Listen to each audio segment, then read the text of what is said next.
आप YouTube channel देख रहे हैं। मैं इमरान खान हूँ। ख़बरों के नुक्ता नज़र से आज एक बड़ा तहलका खेज दिन था। सबसे पहले आगाज़ करते हैं इमरान खान साहब के केसेस के बारे में। साबिक वज़ीर आज़म इमरान खान साहब के केसेस लगे हुए थे इस्लामाबाद हाई कोर्ट में भी, और अपीलें भी थीं इमरान खान साहब की बहनों की। उनके ऊपर भी कोई अमल दरामद नहीं हुआ। सुप्रीम कोर्ट ऑफ पाकिस्तान के अंदर से भी एक मैटर जो है इमरान खान साहब का केस, वहाँ पे भी अपील की गई थी। उसमें भी कुछ नहीं हुआ, बल्कि हाई कोर्ट में अजीबोगरीब सूरत हाल पैदा हो गई। हाई कोर्ट के अंदर जो है वो सलमान सफदर साहब ये बताते हैं कि हाई कोर्ट ये चाहती है कि फटाफट ये जो केस है 190 190 मिलियन पाउंड वाला, या जो अलकादर यूनिवर्सिटी वाला है, वो उसमें जो सरकारी अपील है उसको सुने। जबकि पाकिस्तान तहरीक इंसाफ या इमरान खान साहब के वकला ने जो केसेस दायर कर रखे हैं बड़े लंबे अरसे से, वो उनको सुनना नहीं चाह रहे। मिसाल के तौर पे सलमान सफदर का कहना है कि इस केस की अपीलें हाई कोर्ट क्यों जल्दी सुनना चाहती है, जबकि इससे कबल 5 अगस्त 2023 तोशाखाना फौजदारी केस की अपील अभी तक नहीं लगाई गई। वो 2023 वाले केस की अपील नहीं लगी अभी तक, और ना ही वो सुनी जा रही है। फिर 31 जनवरी 2024 के तोशाखाना 1 केस की अपील भी नहीं लगाई जा रही, ना वो सुनी जा रही है। ये अलकादर यूनिवर्सिटी वाला केस तो 17 जनवरी 2025 का है। तो अदालत इस अपील को ही पहले क्यों सुनना चाहती है? साफ बात है कि अदालत को हुक्म दिया गया है कि इस केस में इमरान खान साहब को सबसे पहले टारगेट किया जाएगा। आज जज साहब कह रहे थे जी दलाइल आप शुरू कर दें सलमान सफदर साहब को, वरना दलाइल जो है वो नैब के वकील शुरू कर देंगे। इस पे उन्होंने कहा जी मेरी इमरान खान साहब से मुलाकात ही नहीं हुई। मैं अपने क्लाइंट से मिलूंगा तो मैं उसका मुकदमा लड़ूंगा ना। मैं उसकी इजाज़त के बगैर कैसे ये मुकदमा लड़ सकता हूँ? तो इस पे जज साहब दबाव डाल रहे थे। तो लतीफ़ खोसा साहब का एक ताल्लुक भी है जज साहब से, वैसे यहाँ अदालतें ऐसे ही चलती हैं। वो आए रुस्तम पे, उन्होंने कहा जी हमें 2 हफ्ते का वक्त दे दें, हम इमरान खान साहब से बातचीत करके बाद में ये केस लड़ लेंगे। तो फिर जज साहब ने 2 हफ्ते के लिए टाइम दे दिया। तो अब फिलहाल 2 हफ्ते की यहाँ पे एक टाइम ड्यूरेशन मौजूद है पाकिस्तान तहरीक इंसाफ के वकला के पास। सुप्रीम कोर्ट ने सजा मुअत्तली के इस्लामाबाद हाई कोर्ट का जो फैसला है, क्योंकि इस्लामाबाद हाई कोर्ट ने सजा मुअत्तली का मामला नहीं सुना ना इमरान खान साहब का। वो कह रहे हैं जी हम मेन अपील सुनेंगे, जो हुकूमत चाहती है वैसे करेंगे। तो इस पे सुप्रीम कोर्ट के अंदर पाकिस्तान तहरीक इंसाफ के लोग ले गए थे केस को। इमरान खान और बुशरा बीबी की अपीलें वहाँ चली गई थी। तो उस पे सुप्रीम कोर्ट ने एतराज़ आयद कर दिया और दरखास्तें वापस कर दी।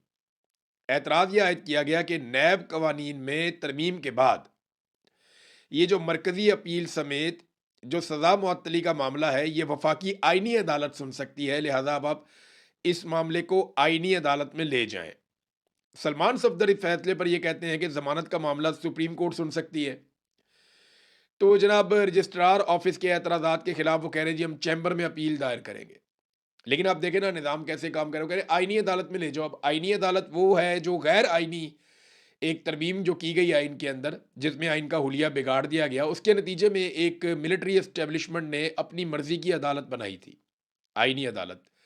और वो आइनी अदालत इसलिए बनाई थी ताकि किसी किस्म की प्रॉब्लम मिलिट्री एस्टेब्लिशमेंट को अहम केसेस में ना हो। अब वो कहते हैं जनाब कि जो केस हमारी मर्जी का है वो उस अदालत में शिफ्ट करो। तो ये एतराज़ आ गया सुप्रीम कोर्ट से। ये आपके सामने है। सलमान सफदर साहब जो इमरान खान साहब की हालत बताते हैं ना जेल में, वो अपनी आंखों देखा हाल उन्होंने आज बताया। उन्होंने कहा जी कि मैं अपनी आंखों देखा हाल बता रहा हूँ, वो ये है कि इमरान खान और बुशरा बीबी को इस दुनिया से कट ऑफ कर दिया गया है। उनको बच्चों तक से बात नहीं करने दी जा रही। टीवी, अखबार, किताब सब पर पाबंदी है। जेल में किसी से दुआ सलाम करने पर भी पाबंदी है। फैमिली से मुलाकात हुए 7 महीने गुजर चुके हैं। ये बैरिस्टर सलमान सफदर साहब ने बताया। देखिए इमरान खान साहब के बारे में ना उन्होंने एक और बात बताई, और ये क्योंकि मैं पर्सनली इससे गुजरा हूँ तो मैं आपको बता सकता हूँ कि ये कितनी तकलीफ देह चीज़ है कि आपके पास कोई मुलाजिम आए या कोई बंदा आए जो आपको खाना देकर जाए, आप उसे सलाम करें और वो आपको सलाम का जवाब भी ना दे। यानी उन्हें इतनी भी इजाज़त नहीं है कि वो इमरान खान साहब को सलाम करें या सलाम का जवाब दे दें। इसे कहते हैं कैद तन्हाई। ये मिलिट्री एस्टेब्लिशमेंट का एक तरीकाकार है दहशतगर्दों को डील करने का, कि उन्हें इस कदर कैद तन्हाई में रखा जाता है कि कोई उनके सलाम का जवाब भी नहीं देता, कोई आंख का इशारा भी नहीं करता कि बाहर कोई मामला ठीक है या नहीं है। कोई बात आपको नहीं बताते, आपको दुनिया से काट देते हैं।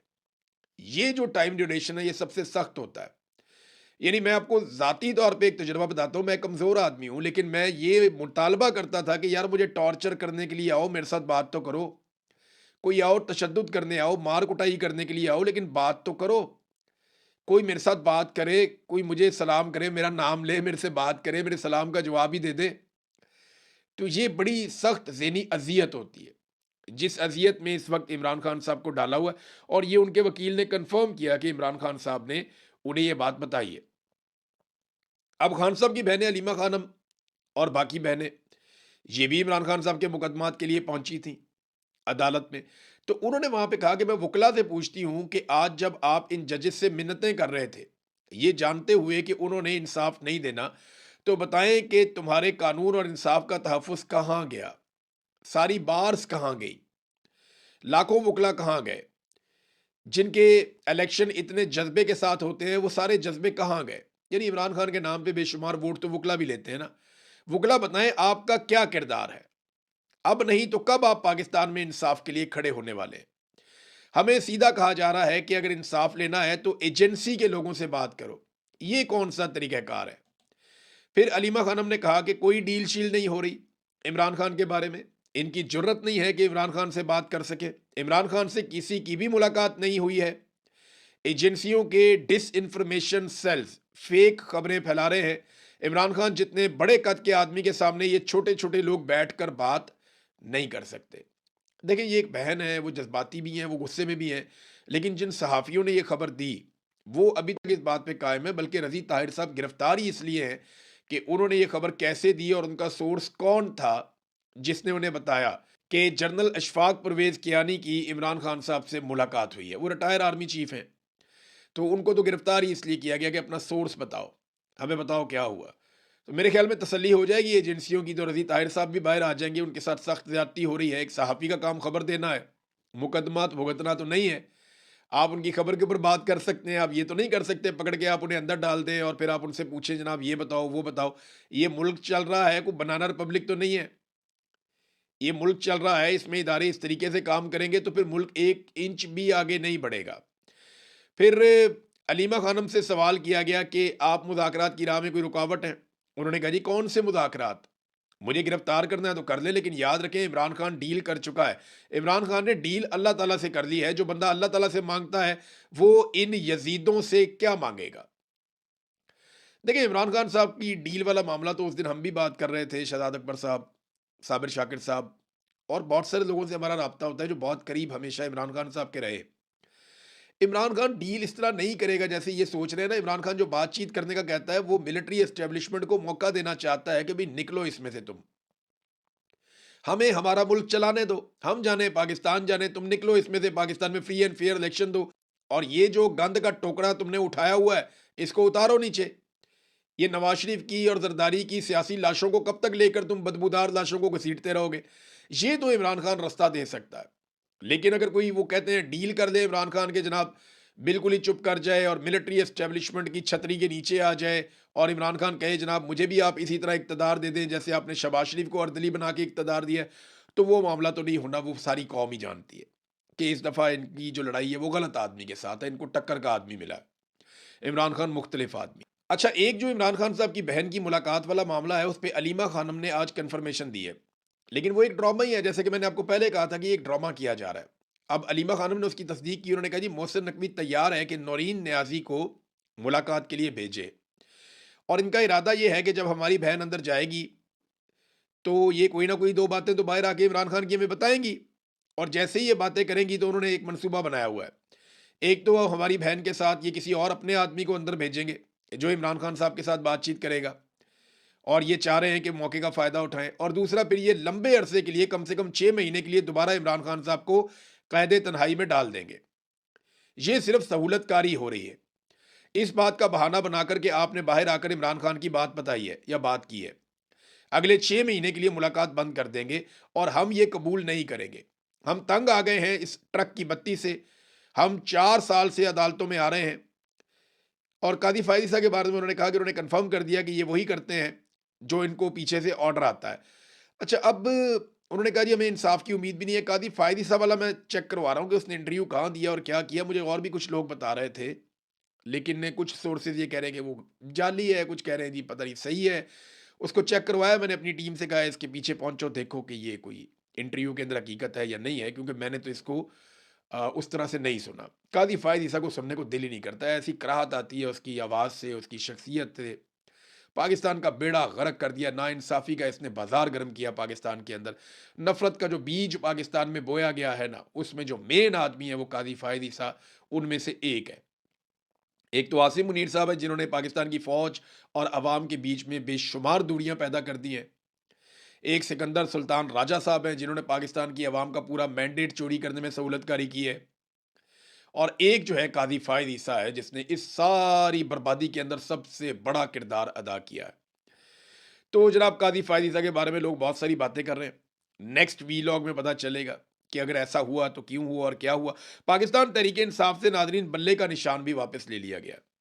ये जो आज़ाद कश्मीर के अंदर एक बल्ले का निशान मिला था पाकिस्तान तहरीक इंसाफ को, लोग बड़े खुश थे कि अब बल्ले के निशान पे वो मोहर लगा सकेंगे।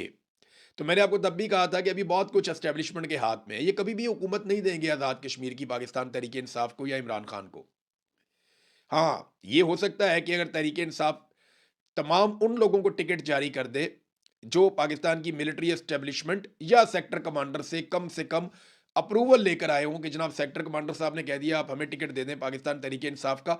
अगर उन लोगों को टिकट मिल जाते तो फिर बल्ले का निशान रह भी सकता है, लेकिन ऐसा दिखाई नहीं दे रहा। Supreme court Azad Jammu and Kashmir ने पाकिस्तान तहरीक इंसाफ की अबूरी पार्टी रजिस्ट्रेशन यानी बल्ले का इंतखाबी निशान देने का जो हाई कोर्ट का फैसला था 23 जून का, उसे मुअत्तल कर दिया। यानी 23 जून को फैसला आता है, 29 जून को फैसला मुअत्तल हो जाता है। चीफ जस्टिस राजा सईद अकरम खान ने इलेक्शन कमीशन की अपील पर इब्तदाई समाअत के बाद फुल बेंच तश्कील देते हुए केस की मजीद समाअत 2 जुलाई 2026 को मुकर्रर कर दी है। यानी वहाँ पे भी कादी फ़ायद ईसा पार्ट 2 चल रहा है। वहाँ पे देखें ना, मैं आपको ये बात बता रहा हूँ कि जब तक एस्टेब्लिशमेंट को यकीन नहीं हो जाता, और वैसे भी पॉलिटिकल पार्टीज़ को मुसीबत पड़ गई थी कि बल्ले के निशान पे अगर पाकिस्तान तहरीक इंसाफ आएगी और फ्री हैंड आएगी और एस्टेब्लिशमेंट जो है उसके साथ कंप्रोमाइज़ नहीं करेगी, गलत लोगों को टिकट भी जारी नहीं किए और अगर उनको थोड़ा सा भी मौका मिल गया तो वो बेड़ा गर्क करके रख देंगे, उधेड़ देंगे पकड़ के। उन्होंने तो बगैर बल्ले के निशान के नाकों चने चबवाए हुए हैं। तो कश्मीर के अंदर तो पहले भी हालात बड़े गर्म हैं, तो पॉलिटिकल पार्टीज़ का तो बेड़ा गर्क हो जाएगा। लिहाजा बल्ले का निशान वापस हो गया, देखते हैं आने वाले दिनों में क्या होता है। बहरहाल ये जुल्म की एक दास्तान है जो लिखी जा रही है। अच्छा, कई लोग ये कहते हैं जनाब कि एक डील हो रही है, कोई बातचीत चल रही है, कोई मुज़ाकरात हो रहे हैं, बैकडोर चैनल्स, ये इस तरह की बातें आती रहती हैं। लेकिन मैं हकीकत आपको बताऊं तो इमरान खान इस तरह की कोई डील नहीं करने जा रहा जो मैंने आपको बताया। और दूसरी बात मैं आपको बताऊं कि आसिम मुनीर फील्ड मार्शल कभी भी इमरान खान को नहीं छोड़ेगा।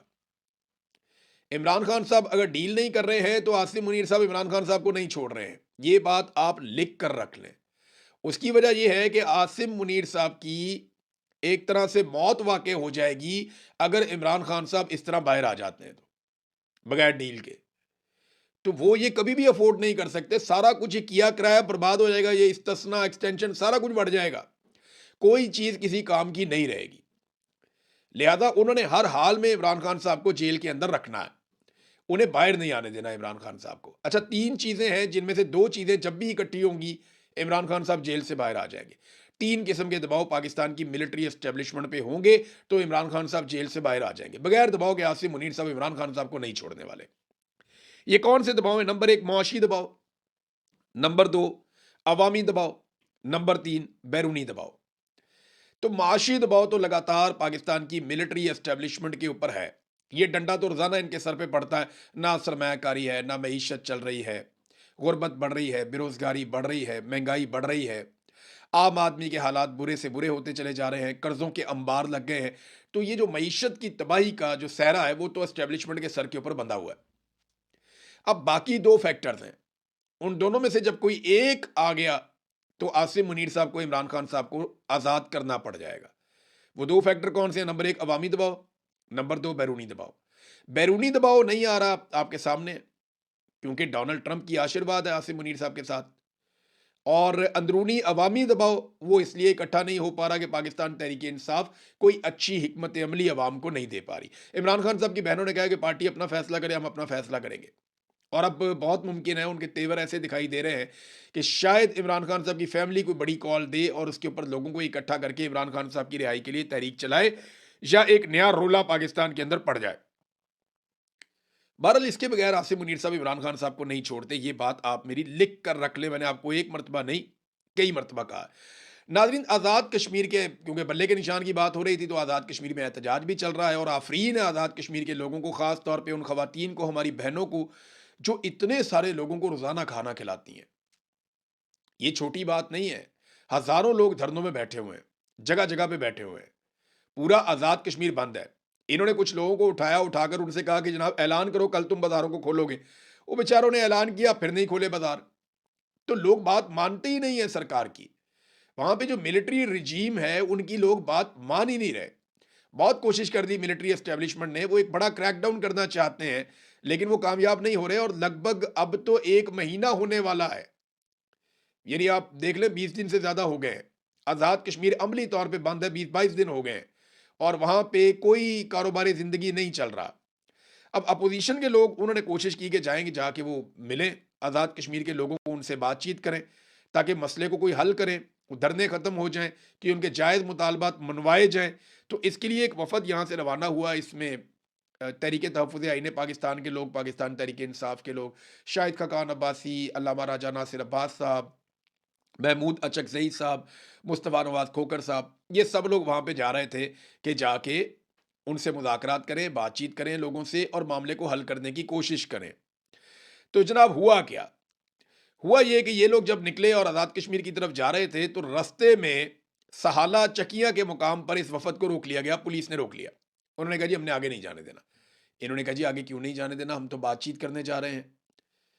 उन्होंने कहा जी नहीं, आपको आगे नहीं जाने देना, ये हमें ऊपर से हुक्म आ गया है कि जी हम अपोज़िशन है, अपने यहाँ पे आज़ाद कश्मीर में जा रहे हैं, आप हमें कैसे रोक सकते हैं? हमने अपने लोगों से बात करनी है। आप गाड़ियाँ रोकना चाहते हैं, हम पैदल चले जाते हैं, कोई और ले जाएगा इन्हें गाड़ियों में बिठा के। लेकिन पुलिस ने कहा जी ना गाड़ियाँ आगे जाएँगी, ना आप आगे जाएँगे। हमें ऊपर से ऑर्डर आ गया कि आपको यहाँ पे नहीं जाने दिया जाएगा। बहरहाल फिर ये लोग वहाँ पे धरना देकर बैठ गए। फिर बहुत बड़ी कतारें लग गई, वहाँ पे बहुत रश लग गया। तो फिर हुआ ये कि ये लोग वापस आए और आकर शाहिद खकान अब्बासी साहब के घर पे इन्होंने एक प्रेस कॉन्फ्रेंस की और बताया कि इनके साथ क्या हुआ है। अब ये तो इंडिया में होता था, यानी नरेंद्र मोदी की सरकार या भारतीय सरकार भारत में जो कश्मीर है, मकबूजा कश्मीर, वहाँ पे ये करती थी कि अपोज़िशन को कश्मीर में नहीं जाने दे रहे, वहाँ पे जो है वो लोगों को रोका जा रहा है, उनकी ज़िंदगी मुअत्तल की जा रही है, नाके लगाए गए हैं। हालाँकि इससे पहले जो सरकार है या सरकारी टाउट्स हैं, उन्होंने ये दावा किया था कि आज़ाद कश्मीर के रस्तों को रोका हुआ है शरपसंदों ने, या वो ये दावा कर रहे थे कि रोका हुआ है अवामी जॉइंट एक्शन कमेटी ने, और ये उनको शरपसंद करार दे रहे थे कि उन्होंने रोके हुए रास्ते। लेकिन जब यहां से अपोजिशन गई है, तो उनको तो किसी शरपसंद ने नहीं रोका, अवाम ने नहीं रोका, बल्कि वो तो उनको वेलकम कर रहे थे। रोका है सिक्योरिटी फोर्सेज ने। तो इसका मतलब है कि रास्ते ज्वाइंट अवामी एक्शन कमेटी ने बंद नहीं किए, रास्ते सिक्योरिटी फोर्सेज ने बंद किए, और खाना पीना भी बंद किया हुआ है। तो जो काम नरेंद्र मोदी की सरकार ने वहां किया, वही आसिम मुनीर साहब की सरकार ने यहां आजाद कश्मीर में भी कर दिया। जो भारत कर रहा था मकबूजा कश्मीर में, उससे मिलता जुलता काम जो है वो पाकिस्तान में बदकिस्मती से आज़ाद कश्मीर में शुरू हो गया, और ये नफरत फैल रही है ना, और क्या हो रहा है। अच्छा नाजरीन, पंजाब में जो एक गुंडा राज एक्ट लाया जा रहा था, या जिसको मार्शल लॉ बिल कहते हैं, और उसका जो असल नाम उन्होंने रखा हुआ था वो Punjab control of habitual offenders and anti social behaviour bill, ये जनाब वापस हो गया। ये मुबारक हो तमाम पाकिस्तान के सोशल मीडिया को, पाकिस्तान के बाशऊर शहरियों को, कुछ हमारे सहाफ़ी हैं जिन्होंने आवाज़ उठाई उनको, और ख़ास तौर पे डॉन अखबार का ये क्रेडिट है जिन्होंने ये खबर बाहर निकाल कर सबके सामने रखी, वरना बड़ी खामोशी से ये मार्शल लॉ बिल लेकर आ गए थे और इन्होंने गुंडा राज एक्ट नाफिज कर देना था पंजाब के अंदर और तबाही फेर देनी थी। बहरहाल लोगों का दबाव काम आया, तो कम से कम टिक टॉकर को 4 कदम पीछे हटना पड़ा। तो ये एक अच्छी शुरुआत है, इनके हर गंदे काम को इसी तरह रोकना चाहिए। नादरीन, और खबरें मैं आपके साथ शेयर करूंगा अगले वीलॉग में। अब तक के लिए इतना ही। अपना ख्याल रखिएगा, अपने इस चैनल का भी। अल्लाह।